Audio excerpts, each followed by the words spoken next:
Hello, and welcome to this debate for California Assembly District 8 between George Radanovich and David Tangipa. My name is David Taub, senior reporter with GV Wire. For the next hour, we will discuss several issues of interest. This is an open seat as Jim Patterson will be termed out. The district includes most of North Fresno, Clovis, and several mountain communities. Both Radanovich and Tangipa are Republicans and have had sharp words for each other. I want to cover as much as possible over the next hour. I won't have strict time limits, but I ask the candidates to keep the answers concise. My only hard and fast rule, try not to talk over each other. So let's meet the candidates. George Radanovich of Mariposa is a former congressman representing the Central Valley from 1995 through 2011. He also served as president of the California Fresh Fruit Association. David Tangipa of Clovis is a field representative for Fresno County Supervisor Nathan Magsig. He played tight end at Fresno State, earning several academic honors. I want to thank our partners at CMAC, the video and technical wizards who made this evening possible. Gentlemen, let's get started. Gas prices in the news. Last week, the state legislature approved a law that they said would prevent gas price spikes. Do you agree with that legislation? Let's start with you, Mr. Radanovich. Well, they're going after the wrong people.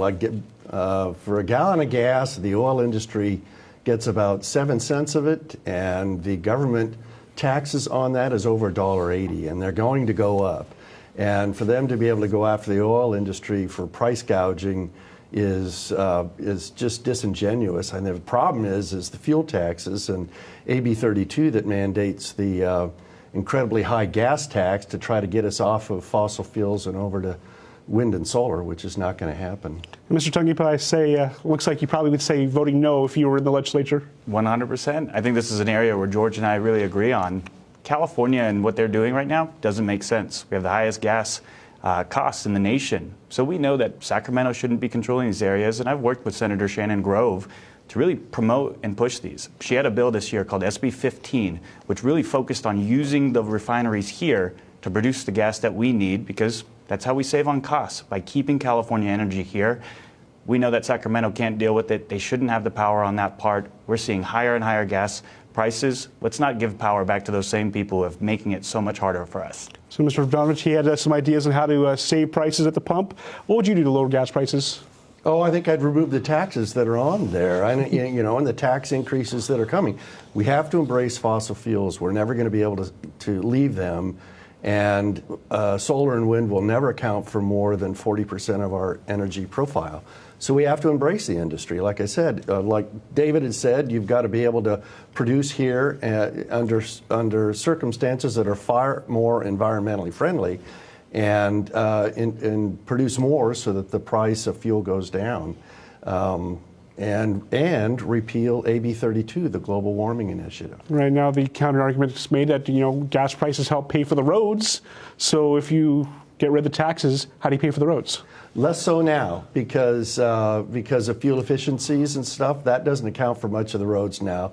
Unfortunately, Sacramento's pulled all that income away from the counties, and they're usually getting for county roads mostly grants that are made available through the state. So the gas tax doesn't account for road improvements like they used to, unfortunately. Mr. Tangipa, how would you pay for the roads? Well, again, we have to look at fiscal responsibility here in California. We have the highest gas tax in the nation, but do our roads reflect that? I don't think so. And so it's not trusting the same individuals to keep doing the same job and expecting different results. We can't do that. We can't empower Sacramento to do that. So we should focus on our roads individually here. It's something that Fresno County has focused on. It's something that by empowering our locals, they can take care of our roads better. Are we seeing the amount of gas that is being used here on the gas tax for the Central Valley? I don't believe so. We have not gotten ours. And so working with people like Senator Grove, we do need to pull off the gas tax and repeal the gas tax because it is not servicing the people here in the Central Valley. Okay, real briefly, you mentioned self-help. Measure C, it's due for renewal soon. They think maybe 2026. Mr. Tangipa, do you support Measure C renewal? When it comes to Measure C, I believe I don't support any state taxes, and I really support just keeping it to local control. But so is that a yes or no? When it comes to Measure C, Yeah. I support Measure C. And Mr. Radanovich? I vote in Mariposa County, so it's really not an issue for me. But your constituents are going to be in Fresno County. I would look for every way to be able to use state funds to build county roads. All right. Gun control, another big issue in the state that always comes up in the state legislature. Why don't you briefly summarize your stance on control? We'll start with Mr. Tangipa. Yeah, well, I'm proud to be endorsed by the California Rifle and Pistol Association because of the work that we've done protecting our Second Amendment rights. We have to protect our Second Amendment rights, mainly because we see the crime issue that is devastating people across. The government cannot protect us, and our first line of defense is ourselves, to protect our own families. And California keeps going after, and they're using the terms, gun violence. There's no such thing as tool violence. There's no such thing as car violence. That's not how it works. These are criminals, and the best way for us to protect ourselves is the Second Amendment. I am, again, proud to be endorsed by the California Rifle and Pistol Association to defend our Second Amendment rights. And Mr. Radanovich, summarize your position. Pretty much the same. I've got a record to prove it. I served 16 years in Congress representing the people of the Valley and the mountains, and they have a 100% rating with the NRA, solid, always been a strong advocate of Second Amendment rights, and truly it is. I think the problem with increased crime has been the fracturing of families and the increase in dysfunctional and broken homes, and people resort to violence of any kind. Like David said, it's gun violence, it's knives, it's everywhere, it's everything else. It's not what you're using. It's kind of the society that we've become, and I think that there's ways to be able to improve that. But gun violence is a thing. So what would you do to help prevent or reduce gun violence? There was a report in the LA Times came out, and they studied all the mass murderers from the 1995 till the present time, what motivated them. And the number one issue was adverse childhood experiences. It was a number of bad things that happened in their childhood that a child never recovered from. And that was the number one motivator for mass murderers. And truly it is, in my view, the damage done to kids from broken and dysfunctional homes that leads to this kind of violence, no matter how it's carried out. And it's a problem with our culture. It's not a problem with guns. Mr. Tangipa, what can be done to reduce gun violence? I believe it's support Prop 36. I think that criminals are given full control of this state. And I'm honored to be the honorary co-chair for Prop 36 because we've got to rein in crime. And we can't go after law-abiding citizens that are gun rights. I've been a shooter since I was young. I used to shoot in competitions, and the gun itself never committed a crime. It is the people behind the gun. And so we've got to focus on that, on handling crime, and really take these individuals off the streets that are causing people to feel unsafe. So focusing on Prop 36, promoting strong areas where we're really focusing on tackling the issue of crime is the number one area where we could solve those issues. Are there any types of weapons that the public should not have? What do you mean by that? I don't know, should bazookas be allowed to be sold in the store? I mean, is there any guns or any type of weapons they say, maybe that shouldn't be sold to the public? I don't see whether it's California. If California was able to make up policies that were working, I think it would reflect, and they don't. Any weapons that should not be available to the public? It's a slippery slope, David, and once you get on that track, the government will start taking every gun you got. And the problem is that we're just not focused on the real issue at hand. And are you a gun owner? And if so, what kind of gun do you have? I got a 12-gauge shotgun. Mr. Tangipa? I've too many to count. Okay. Well, I'm sure Rob Bonta may be able to count, but that's another issue. All right. Both of you are Republicans, and it can be lonely in Sacramento. So how will you be effective when you're going to be likely part of a super minority?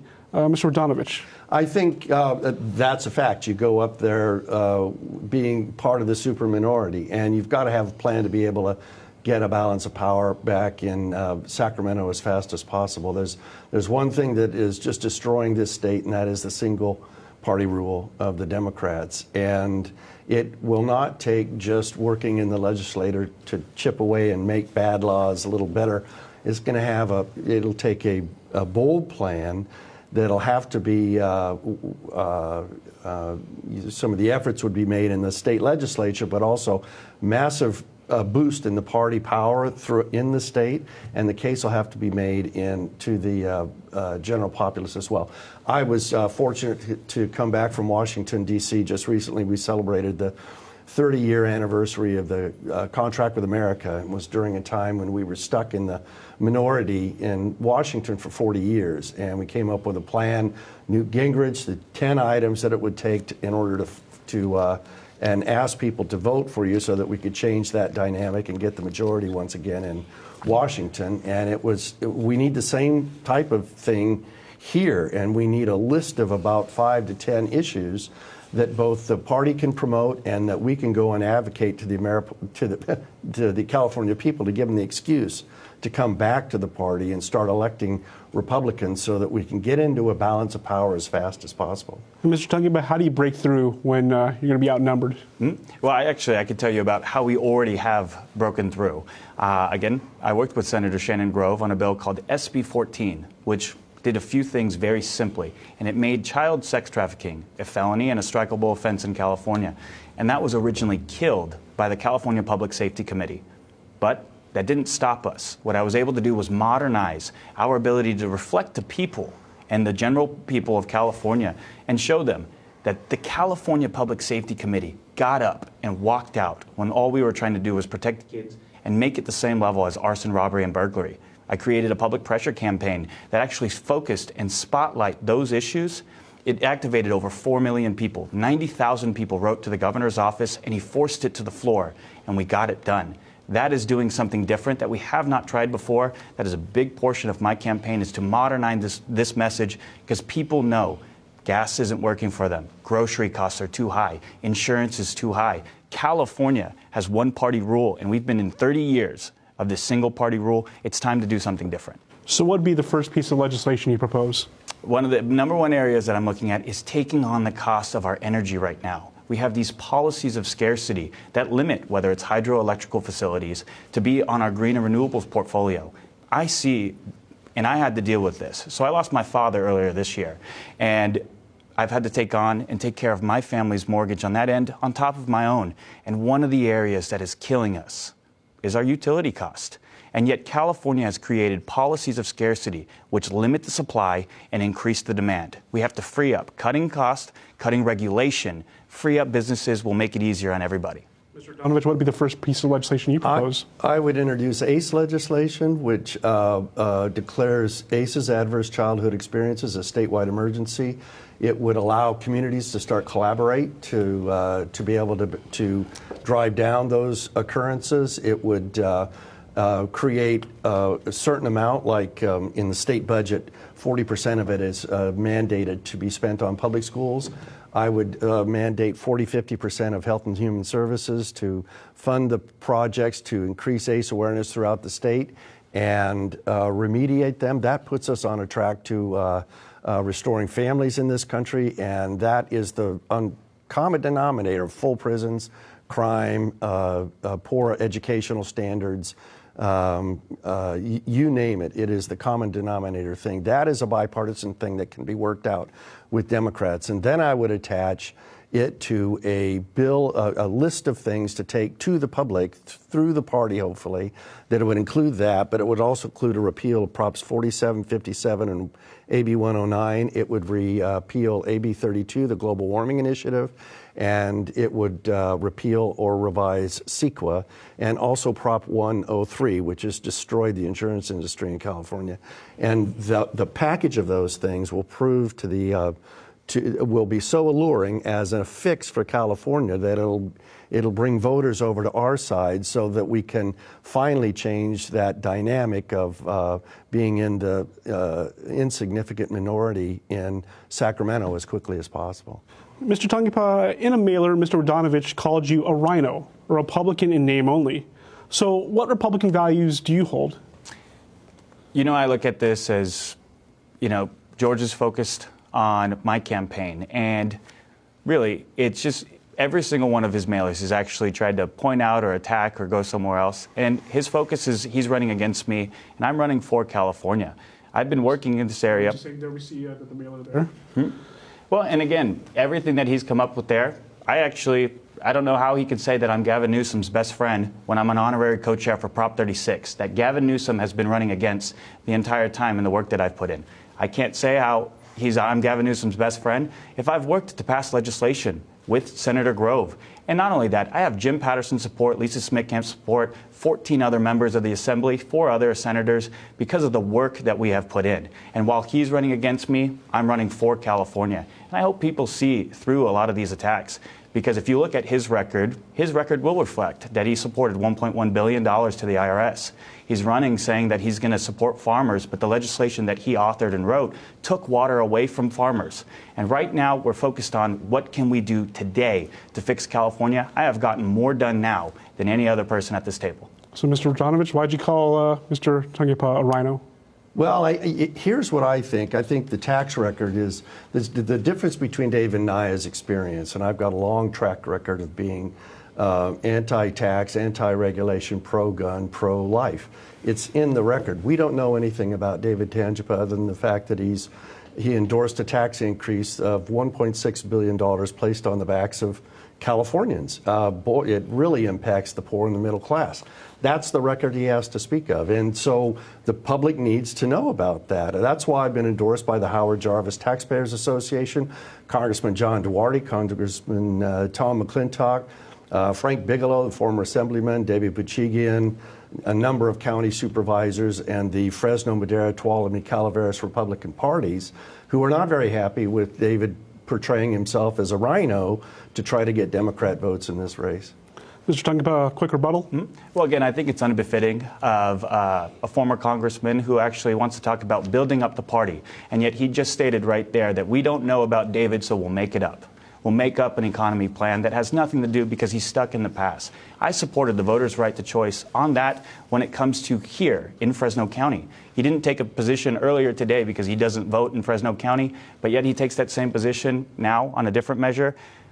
You know, George ran for office for supervisor in 1988, then ran for Congress, then ran for Senate, now has run for Assembly, and had started his campaign, openly campaigning that he was using this seat to run for another one. I am focused on the people of Assembly District 8. I want to service those individuals, and I'm here to work. George? You know, I think people know me, and they know I ran for Congress and served until 2010, until when I walked away to return to Mariposa to raise my son. And that was in 2010. I'm getting back into politics because I'm just disgusted about the direction the state is taking. And we need to not only revive things in Sacramento, but revive the Republican Party, which is only 25% of the registration in California. We're always going to be in an insignificant minority when you do that. But my opponent he's attacked volunteers who work to recall Gavin Newsom. He's received thousands of dollars from public employee unions in Sacramento. He's remained silent while your Sacramento lobbyist friends send out a mailer attacking the Republican Party and my Christian faith. He's received left-wing endorsement of the Fresno Bee, and he told the Bee that you would check with Democrats in legislation before taking a position. Added to that the fact that he supported $1.6 billion in tax increases. I say it calls him a rhino. We'll get to measuring in just a moment. Mr. Tangipa, you called Radanovich, or Mr. Radanovich, a sellout. What did you mean by that? Well, actually, if you reflect that, and I don't know if you have it, when that issue came up, and that was a print issue, not on our end, but that is actually a record of exactly what was voted on. And I think that's what people need to know. And I'm saying sellout is the action. If you believe that that is negative, whether it's $700 billion to bail out Wall Street, $1.1 billion to the IRS, and also taking away farmers, that is factual, not coming up with some random economic plan. And not only that, George says all of those things that recently, where as a congressman, he says that he's fighting against PG&E and yet has taken $27,000 from PG&E. You know, if we look at the record of what he has voted and what he has authored, instead of coming up, I'm not an elected official. I work for elected officials, and I work for this district to support and do the things that we need today. If experience of the past is what's gotten us here today, can we keep doing the same thing? I think political insanity is voting for the same people and expecting different results. George will be 81 years old after serving a full term in the Assembly, and I think people are looking 2 years after serving in the Assembly, and I think people are looking to take the next step for their kids and grandkids, because we see today the average home price is $900,000. People are getting their insurance costs, and it's $12,000 a year just for insurance. We have to do something different. If we continue down the same path, if we continue to vote for the same people who have a clear track record of selling people out, then we're going to get the same old here in California, and we're working to be different. Do you have a problem with his age? I don't have any problem with his age. Mr. Radanovich, you want to reply to all this?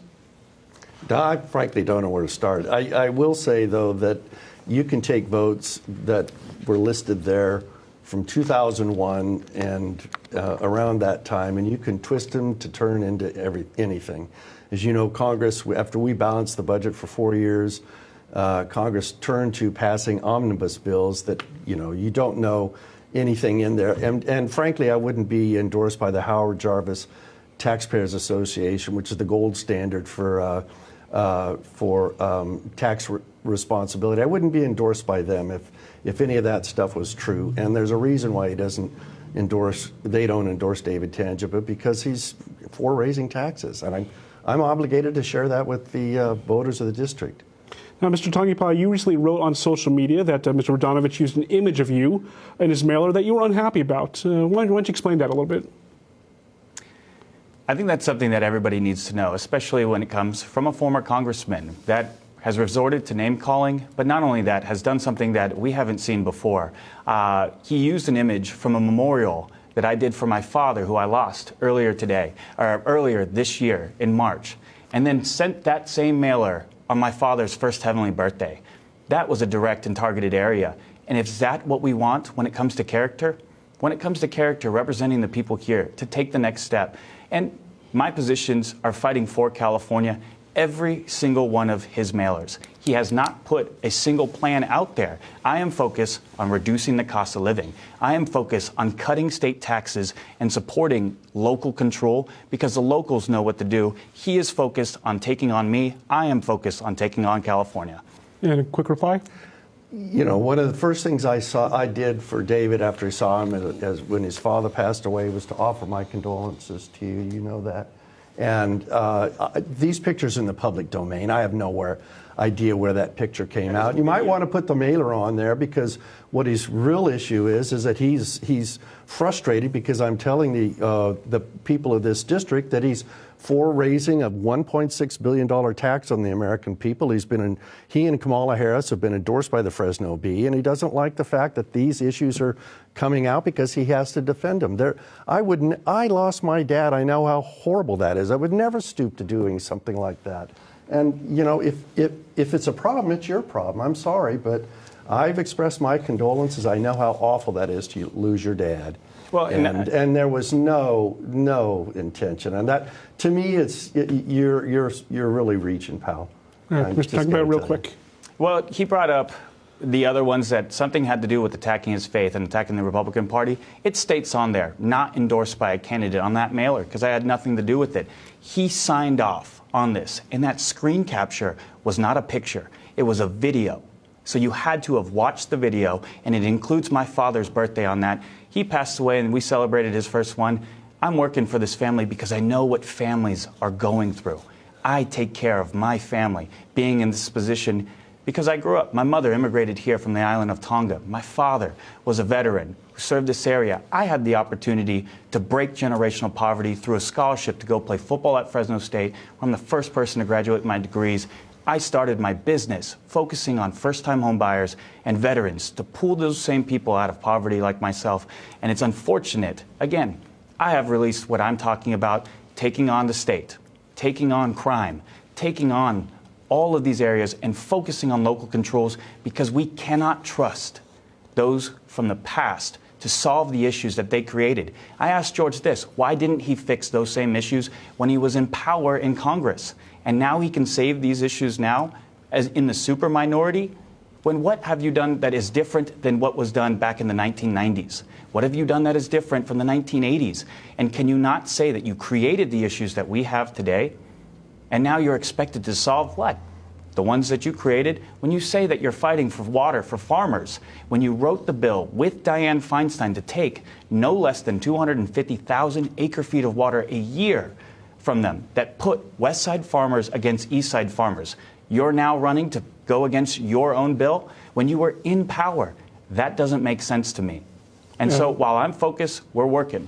You want to respond on the water accusations? Yeah, you know, the Front Water Authority lost a lawsuit in court. They settled the lawsuit between themselves and an environmental group. They were desperate to get it passed, so they asked me for help because Friant, the water users, asked me to help them. And so they endorsed it, and so I passed it. It got him out of a bad situation, and I do it again. I will say one thing, too. There's never been a stronger advocate than me for California agriculture and water and labor. Nobody has been a better advocate for agriculture in California than me. And, you know, nobody wants to turn water down the river. But this was approved by the Friant Water Authority to get themselves out of a bad situation. And it would have been politically expedient for me to say no. But it would have been far worse because they lost in court. They supported the agreement. And they asked me for help, so I helped them. All right, let's move on. Measure E was the Fresno County or sales tax proposed that helped Fresno State. It did not pass, but Mr. Tangipa, you supported it. But also on your website, you say you believe in lowering costs by opposing higher taxes and needless regulation. So wondering if you can explain your support for Measure E. Yeah, well, when it comes to Measure E, as I had talked about, I had my own personal connections there.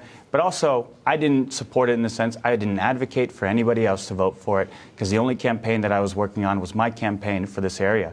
But I look at the things at Fresno State and the issues that are coming down the pipeline. I do not believe that Sacramento can save us, and I support that the people's right to choose on that vote. And they voted to reject it, and I respect it. Where are you on Measure E in funding Fresno State? No, I was against it. But David says that he supported the Measure E tax increase because Fresno State's been good to him. And I got to tell you, I've been in politics. People are going to be really good to you when you're elected and if you're in Sacramento. And it just tells me that he's too naive and gullible to be going to Sacramento to carry the water there because there's just too many people that are going to be nice to you. And then that's not a reason to be supporting something. Just talking about a quick rebuttal to that? Yeah, well, I look at it. Nobody promised me anything that was good to me. I look at the issues that we have in the Central Valley. We have a 1,600 bed shortage when it comes to hospitals. We need more nurses. I look at the ADA and the economic value of what this area can produce.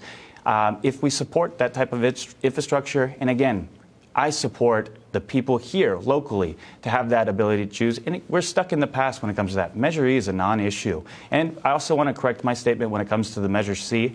I support the iteration that it is currently right now with the Fresno Board of Supervisors. I do not know what 2026 is going to come because I can't speak into the future of that. So I have no idea what any of that. The current iteration is controlled by the Board of Supervisors. I work for the Fresno County Board of Supervisors. I think they do a better job because Sacramento doesn't know the issues of Fresno, because Sacramento doesn't know the issues of Madera, and because Sacramento doesn't know how to take care of our foothills. We need to dial it back to local control. Stop the centralization that is happening in Sacramento. Stop empowering Washington elites to really have their ability here because their record of the past reflects what's going to happen in the future. Nobody's been good to me. I've just been putting in the work.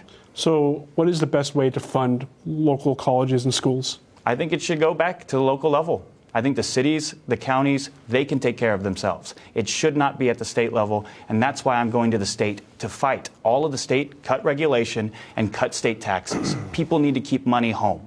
We get less. Look at what Clovis is doing. Clovis is actually doing more with less, and they don't get backfill funding from the state because they don't have enough disadvantaged or low income or diverse students. But yet they do more with less because they can do better. They can take care of the kids better. Let's empower our locals because every single time Sacramento passes a bill, they're saying to you, we don't trust you to take care of your dollars. Well, I'm sorry. I don't trust Sacramento. That's why I'm going to expose, highlight, educate, cut, and gut regulations. Mr. Radanovich, how do you fund schools and higher education? Fresno State is owned by the state of California, and that's why the sales tax initiative, placing that burden on the back taxpayers of Fresno County was just wrong. What I would do, you know, K through 12 and junior colleges are funded by bonds, and state colleges are not. I would wrap them into that bonding process so that they have a funding mechanism to be able to improve the buildings and improve the quality of education that they serve. That would be my solution for Fresno State because it is a state responsibility. Speaking of bonds, there are several bonds for local school districts. Clovis Unified, Central Unified, Fresno Unified, State Center all have bonds. You add all those up, it's going to be in the billions. So wondering, where are you on these bonds, just these four major ones, Clovis, Central, Fresno, and State Center? Mr. Radanovich. Leave it up to the local communities to decide. I'm not taking a position on any of them. Mr. Tangipa. When it comes to that, again, I leave it up to the locals, and that was the same position that I had when it came to Measure E as well. So leave it up to the locals to vote on that. All right, well, you live in Clovis. Where are you going to be on the Clovis Unified bond? When it comes to Clovis Unified, no new taxes. So you can vote no? When it comes to Clovis Unified's bond, it's keeping the same rate. So I support Clovis Unified. And what about State Center? That I'm not familiar. Well, it's a similar bond, you know, similar idea for the community college district. Leave it, like I said, leave it up to the locals. Okay, you're a local. You're voting in this one. Mm-hmm. So do you know how you're going to vote on this? That one, like I said, I really have not, because the only campaign that I'm focused on is mine. All right, and Prop 36 too, because I co-chair. We'll get to that in just a sec. Just a sec. Listen, there are various state plans. Another thing that seems to come out of Sacramento: let's tax the rich. Let's tax those who make $100,000, $200,000, $400,000.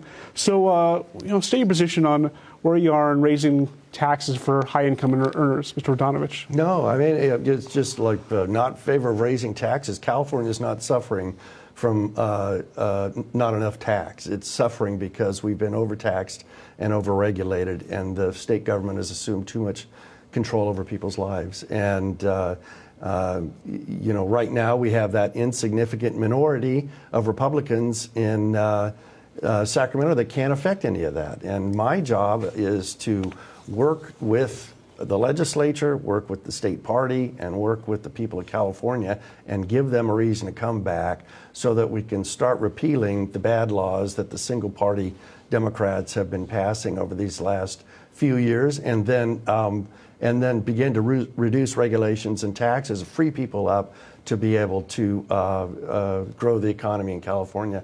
It's really the only way to get out of this is to give people more freedom and take away the repeal the bad laws that have been passed and the regulations and free them up. So it's going to take getting a balance of power in Sacramento as fast as we can. I've got a plan for it, and so that's how I would deal with it. Mr. Tangipa, let's hear your plan. I'm going to assume that you're not in favor of taxing the rich.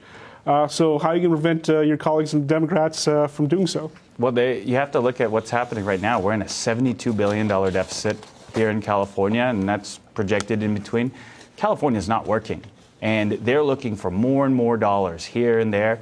We've got to cut regulation. We've got to tighten our belt. We cannot trust Sacramento to control our dollars. You can't have a $98 billion surplus in 2022 and a $72 billion deficit in 2024 and say, trust me, I can manage your money better. Sacramento can't do that. My job and what I'm going to look at with this deficit that we're in, we're going to have to cut.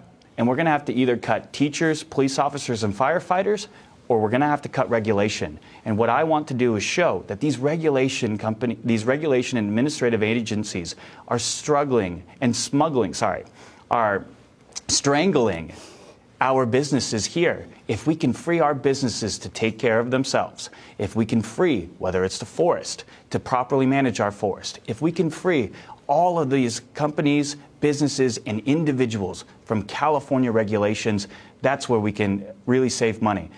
We don't need to tax more people. We spend more dollars per student in California, and yet we have 50 out of 50 when it comes to literacy rates. We spend more dollars per individual when it comes to our roads, and yet we don't have that infrastructure. The solution is not give more money to Sacramento. The solution is power locals. All right. A lot of propositions on this ballot, 10. I want to go through them with you guys. We're going to do them briefly since there are a lot of them. For Prop 36, it's increased penalties for repeat offenders, repeal some of Prop 47. Just give me the brief stance of where you are and why. Mr. Tangipa. Well, as an honorary co-chair for Prop 36, I think I'm a huge supporter, and it's easy. Prop 36 does three things. It adds mandatory drug treatment programs so we can take people off the road and not leave them there and not expect them to take care of themselves, because I have family members that were addicted. They could not save themselves. We need to give our tools back to the sheriffs and DAs, again, our locals, to take care of those people, the homeless that are addicted to drugs. Number two, it goes after people who deal fentanyl. And if they're caught on the second time dealing fentanyl, they can be charged for murder. Because right now, 112,000 people in the United States died from fentanyl overdose. And yet it's less punishable than heroin, crack, and cocaine in California. That is an issue. And the third thing that it does is that it creates repeat offenders so we can sentence them again, because we see that businesses are getting hit over and over and over again. We need to put those people away. I was the victim of a smash and grab. They were out within 24 hours and they hit 15 vehicles that same day. We've got to fix this, and I've put in the work so that way we can get Prop 36 and get California back on track. Mr. Radanovich, Prop 36. I love Prop 36. I'll be voting for it and applaud David's efforts on it, but it's too little, and it may be a great start, but we need to repeal Prop 47, Prop 57, and AB 109. Those laws were passed in large part by Jerry Brown, who his answer to prison overcrowding was not build more prisons, but just release criminals onto the street.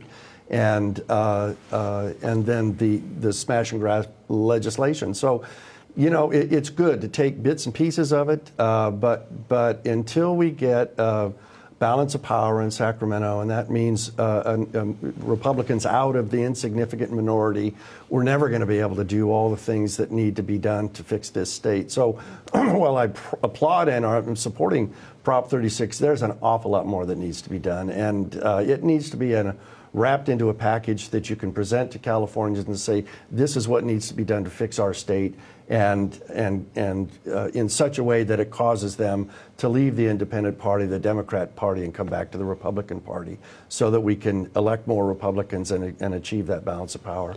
We're always vulnerable until we get to that point of balance of power. Another hot one, Prop 33, which deals with rent control. It would make it easier for some cities to enact rent control. Where are you on Prop 33 and rent control in general, Mr. Radanovich? No, absolutely not. And I think my solution for this is to get rid of CEQA. CEQA is a state environmental review law. And there are 16 states that have a state environmental review law. California, by far the most punitive. Not only does it require environmental review for state projects, but local projects, federal projects. It includes private projects, and it has the cherry on top all kinds of global warming provisions on it. Is by far the most restrictive in the state. It's no wonder California is completely unaffordable, drives up the cost of and the availability of housing. And so, again, I view this as approach. California is suffering for what Sacramento and the one-party rule of Democrats have created here. We've created our own problems, and for them, it's much like going after the oil industry for price gouging when they're taxing the bejeebers out of gasoline with a gas tax. It's the same thing with trying to get rent control. You're not going to what the problem is. The problem was all the restrictive regulations and rules that have been put on industry to price homes out of the market and make them less available. Mr. Tangipa, rent control, Prop 33. Absolutely not. Absolutely no on Prop 33. I have my own real estate business, and again, that I've helped people do that. We don't have a housing crisis. We have a housing supply crisis because California has created those same policies of scarcity. It's actually why there's a big reason why I focus on forest management. Right now, we have over 200 million dead trees in our forest. If we were able to take that same timber, create mass timber sites, and then build housing through proper forest management, that is one of my main objectives, because I worked on the Creek Fire with Supervisor Magsig, and I've seen the devastating effects. If we're able to get back to forest management, we could reduce people's cost of insurance simply by reducing the risk of fire. We can then take that same material and actually focus it, because you can't have affordable housing without affordable material, and use that here. If we artificially limit the supply, we're going to see these high costs. We need to build more housing. That is the solution. We don't need the government to tell us that you can rent your property or not. Let's look at what's happening in different countries right now, like Argentina. They got rid of rent control, and the prices are coming down. But we got let's go in the lightning round. Just a yes, no on these rest of these props. Prop 2, $10 billion school bond. No. No. Prop 4, $10 billion climate change bond. No. Prop 5, it lowers the voting threshold to bond for affordable housing from 2/3 to 55%. No. I'd just make it easy on you. No on everything but 34 and 36. Okay, so... Same here. Okay, just for the record, that's Prop 6, banning prison labor. Prop 32, increasing the minimum wage to $18 an hour. Prop 34, preventing healthcare organizations like the AIDS Healthcare Foundation from political spending. Prop 35, making permanent taxes on certain healthcare plans. And then Prop 3, which would fix the Constitution to eliminate the one man, one woman provision of marriage. You guys are both against that? Change the Constitution? Mm-hmm. Why is that? Which one is it? Prop 3 about the gay marriage? It's already the law of the land. Okay. Now, in the same realm of gay rights, Fresno County has set up a committee to review whether certain books should be in the children's section of the library. There's a state law that would ban banning books. So where do you stand on this? I'll start with Mr. Tangipa. Yeah, I think I've actually seen some of these books that are in our public libraries. I believe parents should have the right to review them, and that's why I worked with Fresno County. So parents could come in and see. There are some things that are on our books right now that should not be in schools that are inappropriate to talk about. Parents really need to know what their school and their education is. I think school boards, we should not give the state power to do it. We should empower our local school boards to do that. I did not support AB 1098, which centralized all the power of our school boards under the Department of Education. We've got to repeal AB 1098, sorry. Mr. Radanovich, this Fresno County Library Review Committee and the state law, where are you on it? The state law is just another example of the one-party rule in Sacramento that is relentless about cutting the legs out from underneath moms and dads in this state. Their religion is to basically destroy the family, and this is just another example of it. Books are banned in schools all the time. It's called discretion, and the decision makers that decide what should go into a library and not, they make decisions all the time about that. Who would ever think that in today's world that is some of the stuff that is allowed on that sexual orientation and exploitation and such, the sexualization of our kids is demonic, I think, in this country, and I think all the discretion should be allowed to keep that stuff out of the schools, and I think that the state needs to get out of parenting, and we need to start honoring our moms, dads now by respecting their right to raise our kids. Mr. Radanovich, I'll stick with you on this next one. Should trans women be able to participate in girls' and women's sports in high school and college? No. Why is that? Just because they're men and they're ruining the sport. Mr. Tangipa. As a former athlete, no. I should not be able to play in women's sports. I think that's protected through Title IX. They have their own space. I think I'd be a pretty good basketball player if I was on that other side. I played Division I ball. I know that there's a difference, and we need to protect women's sports. I mean, look at the Mountain West. San Jose State has a man on the women's volleyball team. And there are multiple teams that have forfeited games because girls and women are losing their ability. That is not right. We need to protect women's sports. Fresno State still has a game coming up against San Jose State volleyball. Should they consider forfeiting? Again, I think that should be up to the team. They should see what's important and then decide from there. If it was me, again, I don't believe that men should be playing in women's sports. In the Fresno State question, should they forfeit the game to San Jose State? Kind of up to them, but if I were the team, I'd forfeit. All right. Another big issue coming out of Sacramento, benefits for non-citizens. What services and benefits should be extended to non-citizens? We recently saw Assemblymember Joaquin Arambula. He had a bill that was passed by the legislature that would give mortgage benefits. That was actually vetoed by Governor Newsom. So, Mr. Radanovich, what kind of benefits should be extended, if any at all? None, and it's all the better example of why we need to desperately, as soon as possible, get to a balance of power in California, because the fact that the state's even considering stuff like this is just insane.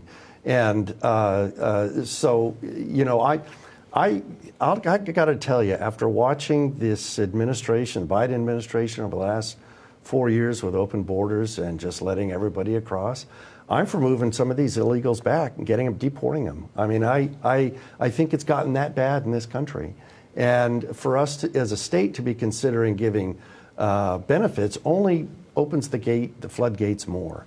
And because the federal government doesn't have the guts to take on the issue to legalize an immigration system and make it legal and stop illegal immigration, doesn't mean that California has to absorb that. And I think it's just been it would be a terrible incentive to increase the flow of illegal immigration in this country. And, you know, enough's enough. How do you go about deporting people?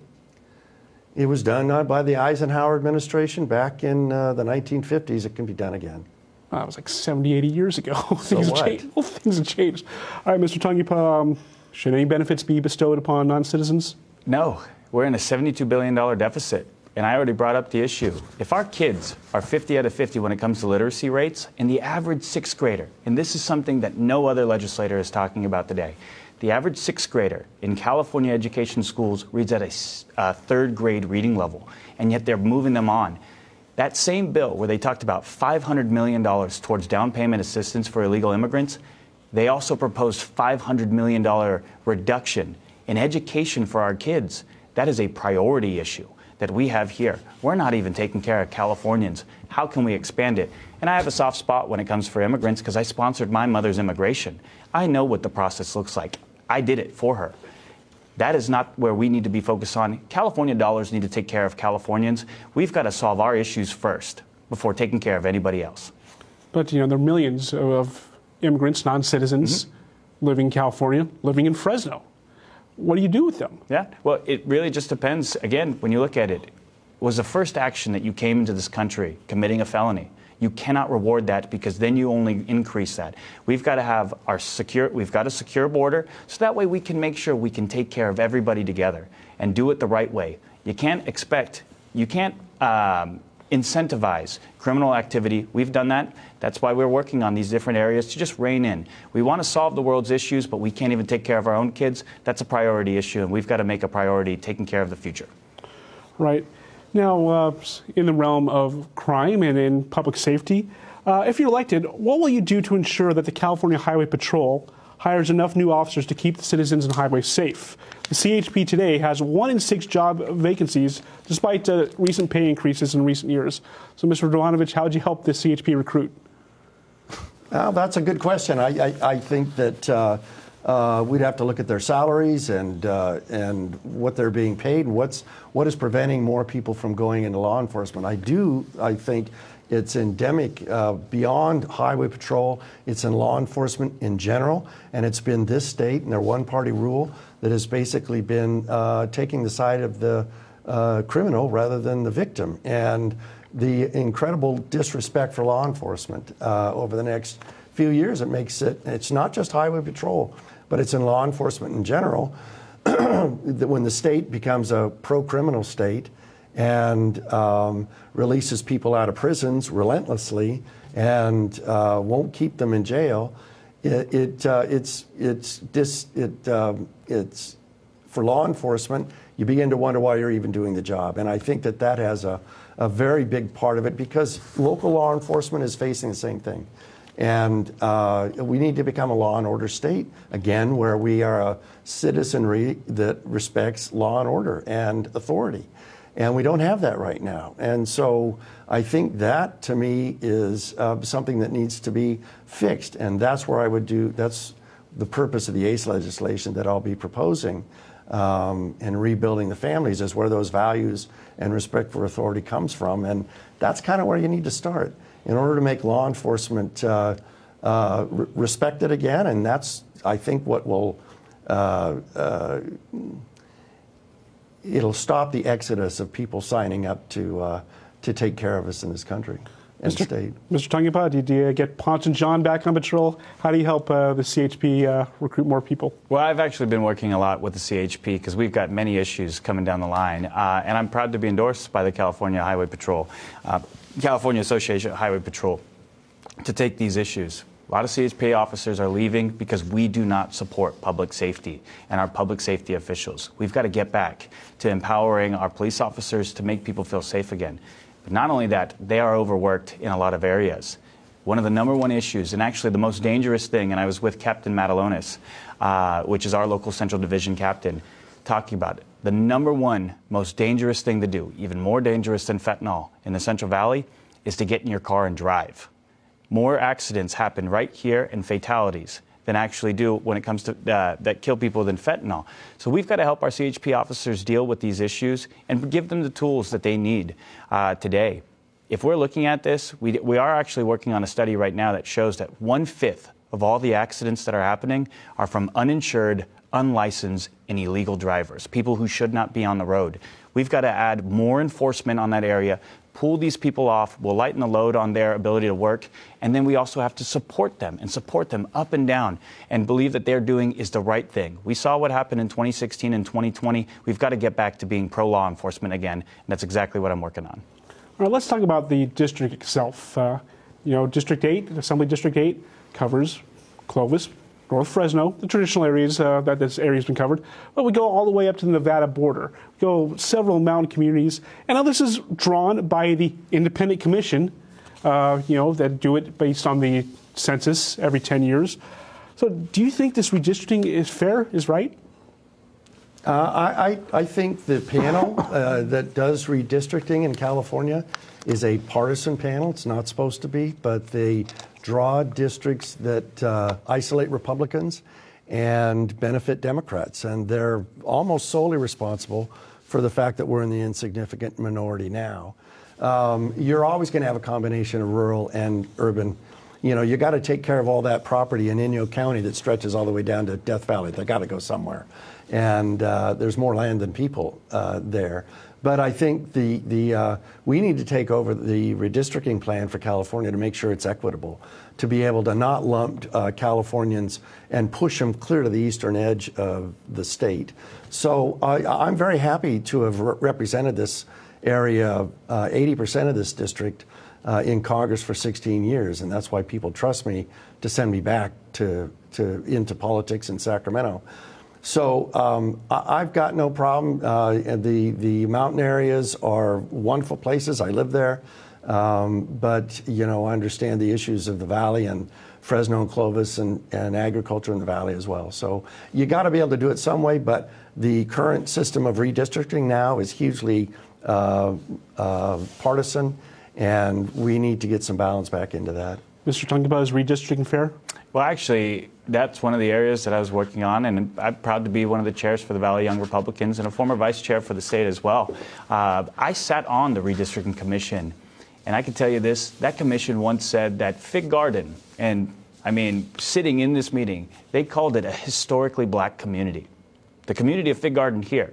And we had to call in and to let these people know that was inaccurate. And that's very inaccurate for the Central Valley and the people who live here in the Central Valley.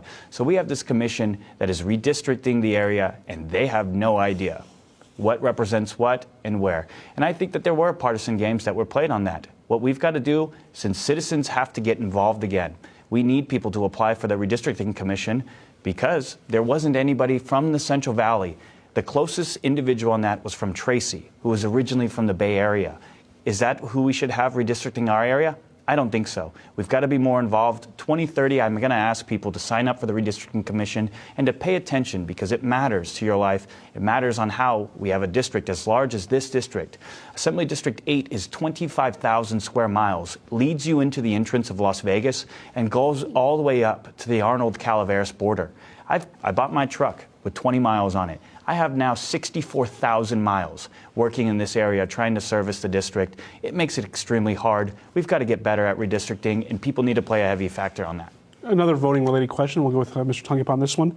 Should picture identification be required for voting? 100%. If you need an ID to open up a bank account, if you need an ID to buy things from a store, if you need an ID to get in your car and drive, you should have an ID to make sure that you have the right to vote.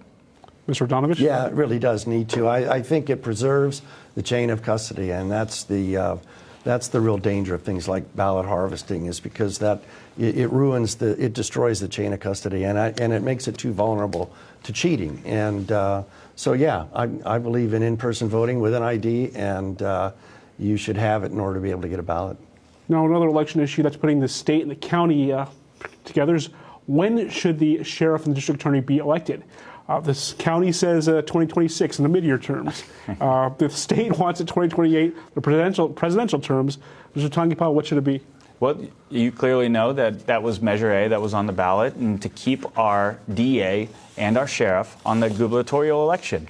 We did that because Fresno County should decide when it comes to their DA. We know that this is weaponization of policy, and people aren't seeing it. And those in the legislature know that on presidential elections, there are more turnout, and they have the ability to play with that. We can't do it. And that's why I worked with the Board of Supervisors to make sure that Measure A was there, so that way we can decide on our own. Again, I support local control. Mr. Radanovich, why would your Fresno County DA and sheriff be elected? Yet another example of the one-party rule in this state that plays with the electoral system to their advantage. It's the same thing with open primaries. We shouldn't even be having those. And when it comes to manipulating the ballot for certain ends, I think it's unconstitutional, frankly. And the only way that we can fix that is to get out of this permanent, insignificant minority of Republicans in Sacramento. And that's why I keep coming back to this balance of power, because all efforts need to be focused on that by all means. And I've got the plan to be able to do it, and the credibility to be able to sell it around the state to convince more people to come back to the party, more independents and Democrats, and change the structure of politics in Sacramento. All right, well, we're coming time. We're getting close to the end of the hour. So I'm going to give you guys about 90 seconds each to make your argument. Why should voters pick you? What makes you the best choice? Mr. Tangipa, make your case. Well, again, thank you for listening to us today. I think, again, people are looking at, we are in California right now, and we're all tired of California can't. We can't afford gas. We can't afford groceries. We can't afford home insurance, and we can't afford to buy a home. And yet, what we're looking at today is taking the next step and leadership for your kids and your grandkids, because we know that there is a priority issue here in California. We have those, whether it's the DA and the sheriff, or we're talking about Prop 3, which are non-issues and have already been settled, and all of that. And yet now we've got to focus on what can we do for you. And what I'm asking you is look at the work that we've been able to do. Protect kids through SB 14. I worked on that. Doing what we're doing right now with Prop 36, being an honorary co-chair, and also what we've done with Supervisor Magsig on focusing on protecting the people here, making sure that we have a fighter for the foothills and also a voice for the valley. I plan on doing that because I've got the energy it's going to take on California. I've got a 30-year plan, and I plan on being here in 30 years to put in the work, because I know that when I have kids, I want them to be here in California. We've got to work on this together. We need new energy and new ideas, and that's what I plan on doing. Thank you. Mr. Radanovich, about 90 seconds. Thank you. I think what motivates me to come back and makes me excited about returning to politics, especially in California, is that I've got a plan to be able to flip the state. And I am excited about being able to make the case to the Republican Party and making it strong again, and then making the case to Californians that this one-party rule in California is not doing anybody any good. The citizens of California are slowly beginning to realize that, but we can't wait until the pendulum swings back. Frankly, I think the pendulum is broken. What we need is a plan to restore the state, and then the ability to move around the state and sell people in order to increase registration for Republicans and return a balance of power to Sacramento. And I think there's hope for California. I think we'll soon be to a point where people will stop leaving because the state's too expensive. And I'm excited to be able to re-enter politics and flip this state. And that's my sole purpose of getting back involved in politics.